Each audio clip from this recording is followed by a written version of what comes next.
السلام عليكم ورحمة الله وبركاته. أكيد شايفين معي منظر الغروب الجميل، لكن كمان شايفين بنفس الصورة شوية إضاءة عم تشتغل بشكل أوتوماتيكي داخل المبنى اللي قدامنا وفوق المبنى اللي قدامنا، مو البعيد اللي عليه السهم. هاي الإضاءة عند الغروب بتشتغل أوتوماتيكيا، وعند شروق الشمس أو طلوع الضوء بتطفي أوتوماتيكيا. رح نشوف مع بعض اليوم كيف ممكن نضوي هيك نوع من الإضاءة بحديقتك أو ببيتك عن طريق الراسباري، ويكون الموضوع ضمن إنترنت الأشياء. تفضلوا معنا على الفيديو. أهلا وسهلا فيكم.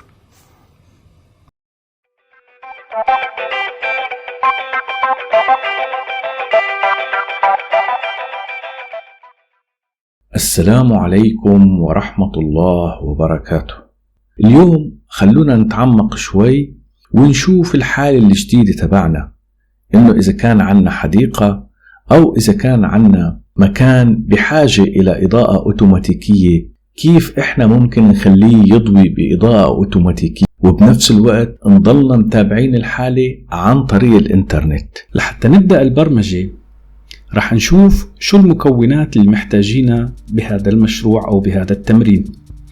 أول شيء محتاجين ننقل الإشارة القادمة من الحساس الضوئي اللي هو المقاومة الضوئية أو دارة المقاومة الضوئية بأسلوب أدق إلى مدخل الGPIO علشان ندخل الإشارة إن كانت 1 أو 0 على الراسباري. وهذا هون راسباري GPIO-N بنجيبه وبنحطه، نضغط عليه دبل كليك. أنا وصلت بالراسباري عندي النقطة 16 هي اللي حددتها إنه بده يدخل عليها المدخل، وراح نسميها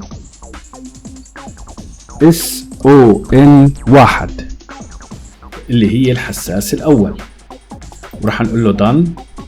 الحساس الأول أو مدخل الحساس الأول أصبح جاهز. رح ناخد كمرحلة أولى لنتأكد المؤشر هاد، بنحطه هون وبنوصله مع بعض عشان يصير في تدفق بيناتهم، وبنغير الألوان بنعكسهن.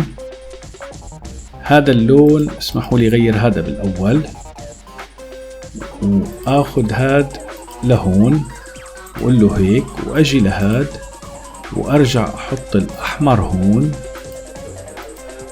طبعا ليش انا عم بعمل هيك؟ لانه هو يفترض انه بحالة الاحمر هو رح يكون مطفي، فبالتالي لازم يكونوا معكوسين بهالشكل. هاد انا عكستهم، بقيان اسميهم هذا ليفل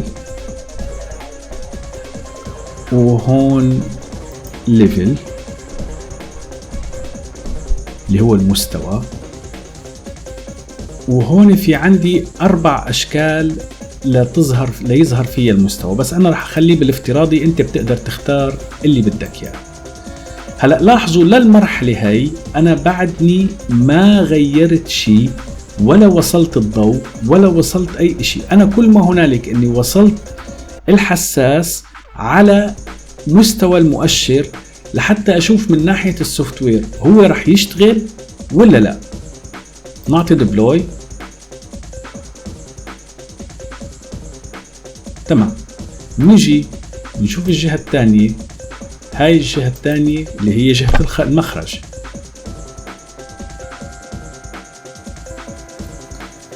رح نشوف الآن كيف القراءة تبع الحساس رح تصير.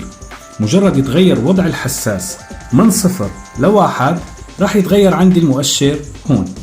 طبعا عنا هاي المقاومة هي المسؤولة عن تغيير الحالة، لأنه هاي المقاومة بس يكون في ضوء بيشتغلوا هدلون الاثنين، بتصير بحالة عمل كلها. هاي الحساس بيصبح في حالة عمل وبيرسل إشارة على المدخل أو على رجل الGPIO رقم 16 لحتى يعلم النودريد على الراسباري انه هو في حالة عمل. هلأ بس نحط عليه نغطي هاي المقاومة بأي جسم أيا كان، مجرد انه غطيناها كأنه أصبحت الدنيا ظلام، وبالتالي رح يتوقف الحساس عن العمل.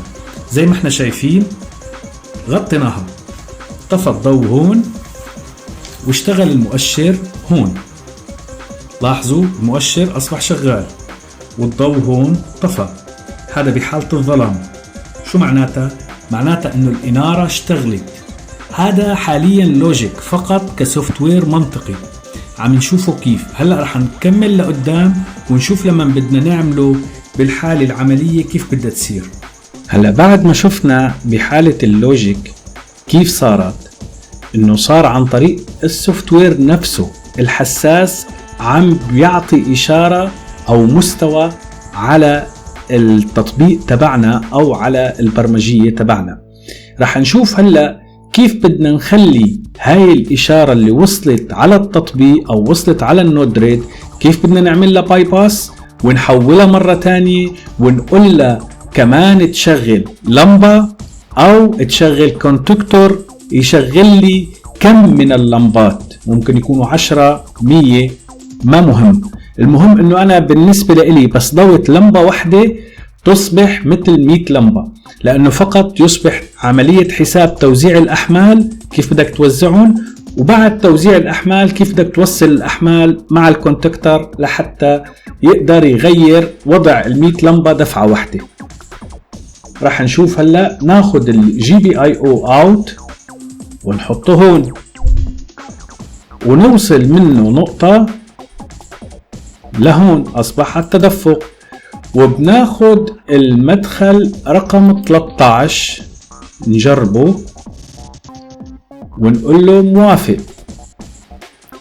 ونعمل له ديبلوي، وخلينا نروح لنجرب كيف بدها تصير الحالة. الآن بعد ما وصلنا الجي بي اي او 13 راح نشوف هلا كيف بدها تتأثر الحالة بصفة عامة. خلينا نلاحظ مع بعض. أنا الآن راح أعمل حالة ظلام على المقاومة الضوئية. شفنا كيف ارتفع المؤشر هون أصبح 1، وبنفس الوقت اللمبة اشتغلت. صار في عنا حالة ضوء، طلع الصبح، رجع نزل المؤشر وطفت اللمبة. بهالشكل صرنا شايفين كيف عم نخلي مجموعة لمبات حول الحديقة تبعنا تضوي اوتوماتيكيا لما بيجي الليل، وتشتغل وتطفي اوتوماتيكيا لما بيطلع الصبح. الآن خلونا نشتغل شيء بسيط من الذكاء الصناعي، اللي هو أول ما يضوي اللمبات يصلنا بريد إلكتروني على عنوان البريد تبعنا بالحالة تبع اللمبات، إما 0 يعني مطفيين أو 1 يعني مضويين. هلا بنيجي على القائمة أو المنيو اللي هنا 3 شرطات فوق، وبنضغط عليها، بعدين على المانج، وزي ما لنا شايفين نضغط على الانستول، وبالانستول بنكتب الميل، بننزل عقدة الميل زي ما لنا شايفين. بعد ما تنزل عقدة الميل هون